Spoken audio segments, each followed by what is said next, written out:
ਸਾਰਿਆਂ ਨੂੰ ਪਿਆਰ ਭਰੀ ਸਤਿ ਸ਼੍ਰੀ ਅਕਾਲ ਜੀ। ਅੱਜ ਦੇ ਇਸ ਲੈਕਚਰ ਦੇ ਵਿੱਚ ਅਸੀਂ ਗੱਲ ਕਰਾਂਗੇ ਪ੍ਰਬੰਧਕੀ ਸ਼ਬਦਾਵਲੀ ਦੀ।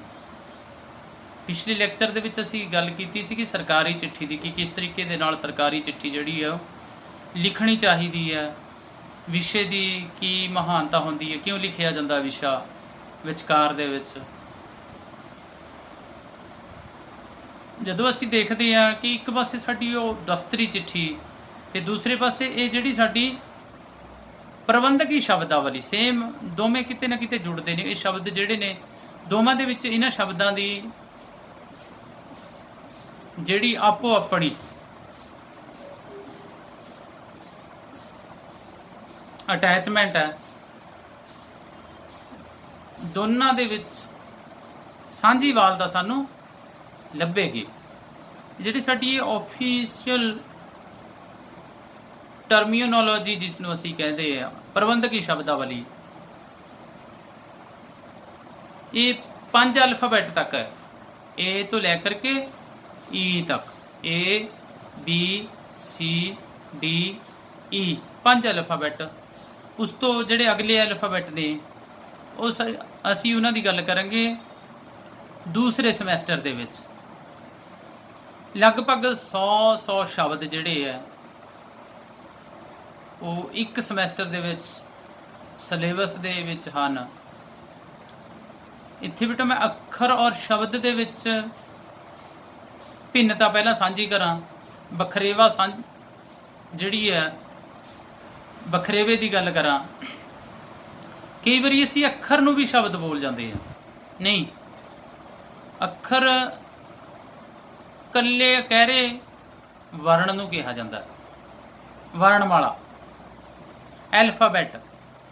ਜਿਵੇਂ ਪੰਜਾਬੀ ਦੀ ਅਸੀਂ ਜਦੋਂ ਵਰਣਮਾਲਾ ਦੀ ਗੱਲ ਕਰਦੇ ਹਾਂ ਤਾਂ ਇਹਨੂੰ 35 ਅੱਖਰੀ ਕਹਿੰਦੇ। 35 ਅੱਖਰ ਨੇ।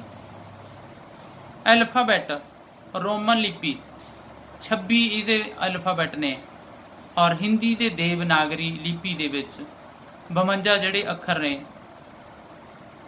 ਔਰ ਗੁਰਮੁਖੀ ਲਿਪੀ ਸਾਡੀ ਪੰਜਾਬੀ ਦੀ ਲਿਪੀ, ਇਸ ਦੇ ਵਿੱਚ 35 ਅੱਖਰ ਨੇ। ਜਦੋਂ ਇਹ ਅੱਖਰ ਨੇ ਕਿਸੇ ਵੀ ਭਾਸ਼ਾ, ਕਿਸੇ ਵੀ ਲਿਪੀ ਦੇ ਜਿਹੜੇ ਮੁੱਢਲੇ ਕਹਿਰੇ ਕੱਲੇ ਪਛਾਣ ਚਿੰਨ੍ਹ ਨੇ ਉਹਨਾਂ ਨੂੰ ਅਸੀਂ ਵਰਣ ਕਹਿੰਦੇ ਆ, ਅੱਖਰ ਕਹਿੰਦੇ ਆ। ਔਰ ਇਹੀ ਵਰਣ, ਇਹੀ ਅੱਖਰ, ਇਹਨਾਂ ਦੇ ਮੇਲ ਦੇ ਨਾਲ, 2 ਜਾਂ 2 ਤੋਂ ਵੱਧ ਅੱਖਰਾਂ ਦੇ ਮੇਲ ਦੇ ਨਾਲ ਬਣੀ ਹੋਈ ਸਾਰਥਕ ਆਵਾਜ਼। ਸਾਰਥਕ ਤੇ ਜ਼ਿਆਦਾ ਧਿਆਨ ਦੇਣਾ ਕਿਉਂਕਿ ਸਾਰਥਕ ਆਵਾਜ਼, ਸਾਰਥਕ ਆਵਾਜ਼ ਦਾ ਅਰਥ ਕੀ ਹੁੰਦਾ? ਜਿਸ ਦਾ ਕੋਈ ਅਰਥ ਹੈ। ਜੇ ਆਵਾਜ਼ ਸਾਰਥਕ ਨਹੀਂ, ਉਹਨਾਂ ਵਰਨਾਂ ਦੇ ਮੇਲ ਦਾ ਕੋਈ ਮਤਲਬ ਨਹੀਂ ਨਿਕਲਦਾ, ਤਾਂ ਉਸ ਨੂੰ ਅਸੀਂ ਸ਼ਬਦ ਨਹੀਂ ਕਹਿੰਦੇ। ਸੋ ਸ਼ਬਦ ਕਿਸ ਨੂੰ ਕਹਿੰਦੇ ਆ? ਜਿਸ ਦੇ ਵਰਨਾਂ ਦੇ ਜੋੜ ਦਾ ਕੋਈ ਅਰਥ ਨਿਕਲਦਾ ਹੈ। ਜੇ ਮੈਂ ਕਹਾਂ ਕ, ਕੱਕਾ, ਲ, ਮ, ਕਲਮ। ਕਲਮ 3 ਅੱਖਰਾਂ ਦੇ ਮੇਲ ਦੇ ਨਾਲ ਬਣਿਆ। ਇਹਨਾਂ ਦਾ ਅਰਥ ਹੈ ਕਲਮ। ਕਲਮ ਭਾਵ ਪੈਨ। ਪੈਨ ਨਾਲ ਅਸੀਂ ਲਿਖਦੇ, ਪੈਨ ਨੂੰ ਵੀ ਕਲਮ ਹੀ ਕਹਿੰਦੇ। ਪਰ ਜੇ ਮੈਂ ਕਹਾਂ ਸ ਔਰ ਜ, ਸਰਜ। ਸਰਜ ਵੀ 3 ਅੱਖਰ ਨੇ ਪਰ ਇਹਨਾਂ ਦਾ ਅਰਥ ਕੋਈ ਨਹੀਂ। ਜੇ ਅਰਥ ਕੋਈ ਨਹੀਂ ਤਾਂ ਫਿਰ ਸ਼ਬਦ ਵੀ ਇਹ ਨਹੀਂ ਬਣਦਾ। ਸੋ ਅਸੀਂ ਪ੍ਰਬੰਧਕੀ ਸ਼ਬਦਾਵਲੀ ਦੇ ਵਿੱਚ ਅੰਗਰੇਜ਼ੀ ਦੇ ਜਿਹੜੇ 5 ਅਲਫਾਬੈਟ ਨੇ ਉਹਨਾਂ ਤੋਂ ਜਿੰਨੇ ਵੀ 100 ਸ਼ਬਦ ਸਾਡੇ ਕੋਲ ਨੇ, ਅਕਾਊਂਟੈਂਟ ਤੋਂ ਲੈ ਕਰਕੇ ਅਸੀਂ ਡੇਲੀ ਬੋਲਦੇ ਹਾਂ ਆਪਣੇ ਯੂਜ਼ ਦੇ ਵਿੱਚ। ਅਕਾਊਂਟੈਂਟ ਦਾ ਅਰਥ ਹੁੰਦਾ ਲੇਖਾਕਾਰ, ਜਿਹੜਾ ਪੈਸੇ ਟਕੇ ਦਾ ਹਿਸਾਬ ਕਿਤਾਬ ਰੱਖਦਾ। ਐਕਨੋਲੇਜਮੈਂਟ, ਕੋਈ ਚਿੱਠੀ ਭੇਜੀ ਜਾਂਦੀ ਹੈ ਉਸ ਦੇ ਨਾਲ ਅਸੀਂ ਇੱਕ ਪੇਪਰ ਜੋੜ ਕੇ ਲਿਖਦੇ ਹਾਂ, ਭੇਜ ਦਿੰਦੇ ਹਾਂ, ਤਾਂ ਜੋ ਸਾਡੀ ਚਿੱਠੀ ਜਿਹੜੀ ਹੈ ਜਦੋਂ ਰਜਿਸਟਰੀ ਜਾਂਦੀ ਹੈ ਉਹ ਸਾਈਨ ਕਰਦਾ, ਉਸ ਦੀ ਰਸੀਦ ਸਾਨੂੰ ਮਿਲਦੀ ਹੈ ਵਾਪਸ। ਐਕਨੋਲੇਜਮੈਂਟ। ਐਕਸ਼ਨ, ਕਾਰਵਾਈ। ਐਡਮਿਨਿਸਟ੍ਰੇਸ਼ਨ, ਪ੍ਰਸ਼ਾਸਨ। ਜਿਵੇਂ ਸਾਡੇ ਜ਼ਿਲ੍ਹੇ ਦਾ ਪ੍ਰਸ਼ਾਸਨ, DC ਦਾ ਪ੍ਰਸ਼ਾਸਨ, ਕਾਲਜ ਦਾ ਪ੍ਰਸ਼ਾਸਨ, ਜਿਹੜੇ ਚਲਾਉਂਦੇ ਨੇ ਨਿਯਮਾਂ ਦੇ ਨਾਲ। ਐਡਵਾਂਸ, ਕੋਈ ਚੀਜ਼ ਅਸੀਂ ਲੈਂਦੇ ਆ, ਉਸ ਦੀ ਕੁਝ ਪੈਸੇ ਜਿਹੜੇ ਅਸੀਂ ਐਡਵਾਂਸ ਦੇ ਵਿੱਚ ਦੇ ਦਿੰਦੇ ਆ। ਸਮਾਨ ਅਸੀਂ ਲੈਂਦੇ ਨਹੀਂ, ਪਰ ਪਹਿਲਾਂ ਪੇਸ਼ਗੀ ਦਿੰਦੇ ਆ, ਬਿਆਨਾ ਦਿੰਦੇ ਆ। ਬਾਕੀ ਰਕਮ ਜਿਹੜੀ ਆ ਉਹ ਬਾਅਦ ਦੇ ਵਿੱਚ ਦਿੱਤੀ ਜਾਂਦੀ ਹੈ। ਐਗਰੀਮੈਂਟ ਸਮਝੌਤਾ ਹੁੰਦਾ ਲਿਖਤੀ ਰੂਪ ਦੇ ਵਿੱਚ। ਆਲ ਕੰਸਰਨਡ ਟੂ ਨੋਟ, ਜਿਹੜੇ ਜਿਹੜੇ ਉਸ ਮੁੱਦੇ ਦੇ ਨਾਲ ਜੁੜੇ ਹੋਏ ਨੇ, ਸੰਬੰਧਿਤ ਨੇ, ਉਹ ਸਾਰੇ ਹੀ ਨੋਟ ਕਰ ਲੈਣ। ਸਮੂਹ ਸੰਬੰਧਿਤ ਨੋਟ ਜਦੋਂ ਕਰਨਾ।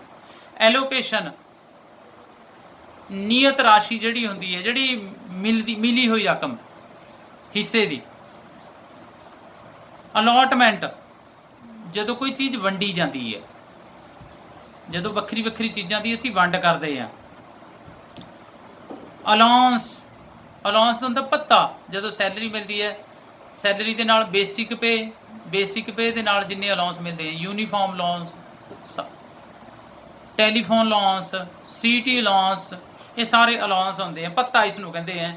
ਅਮਾਊਂਟ ਦਾ ਅਰਥ ਹੁੰਦਾ ਰਾਸ਼ੀ, ਪੈਸੇ।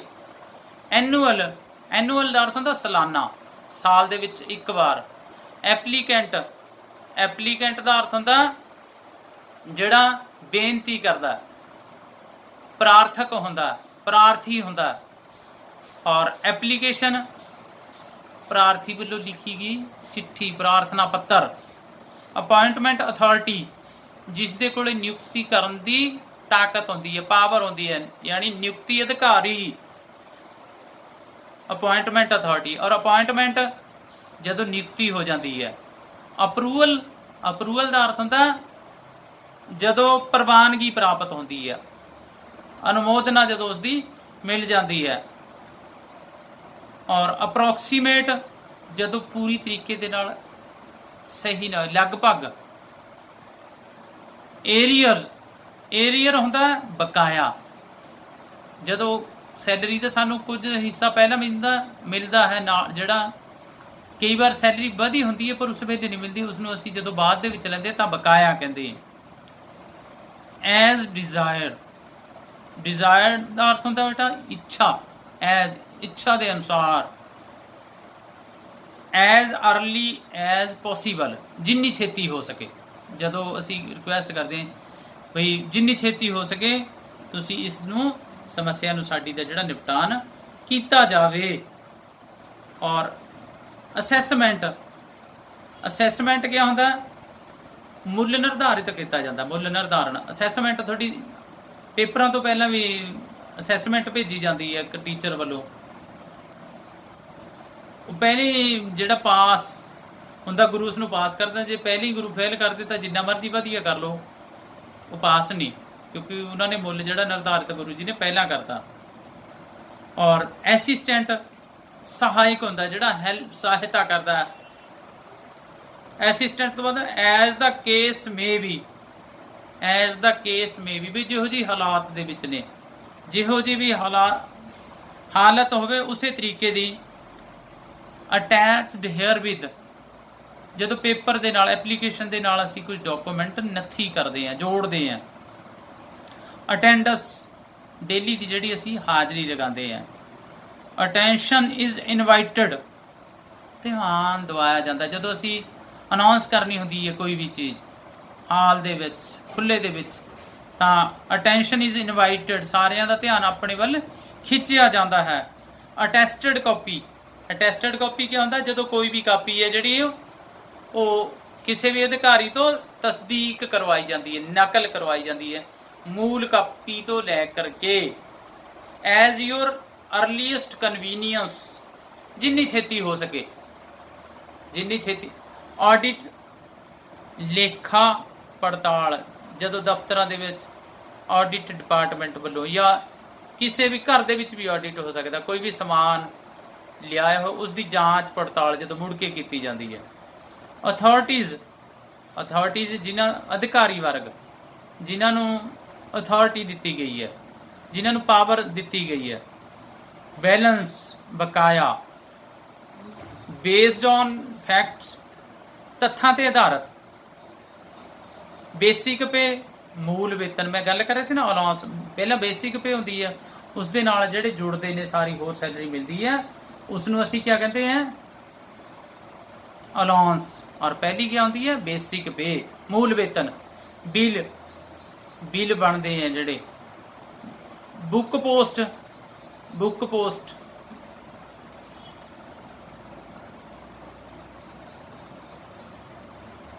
बहुत day इनकलूसिव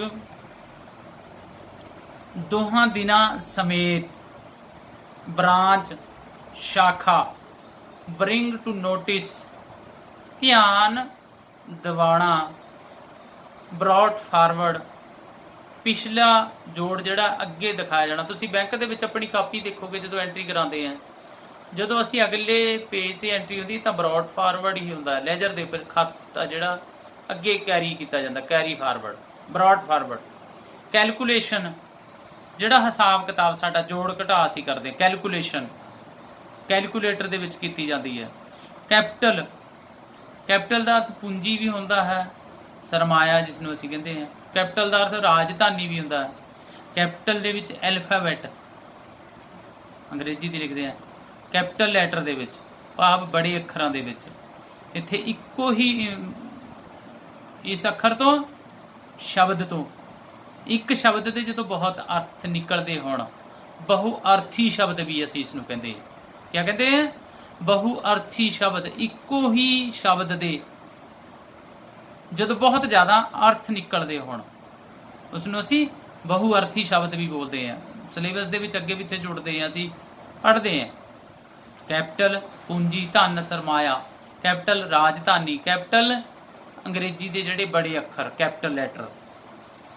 carbon copy, carbon copy ਜਦੋਂ ਦੋ ਪੇਪਰਾਂ ਦੇ ਵਿਚਕਾਰ ਕਾਰਬਨ ਲਗਾ ਕੇ ਅਸੀਂ ਲਿਖਦੇ ਹਾਂ। ਸੈਕਿੰਡ ਕਾਪੀ ਜਿਹੜੀ ਹੁੰਦੀ ਹੈ ਕਾਰਬਨ ਕਾਪੀ।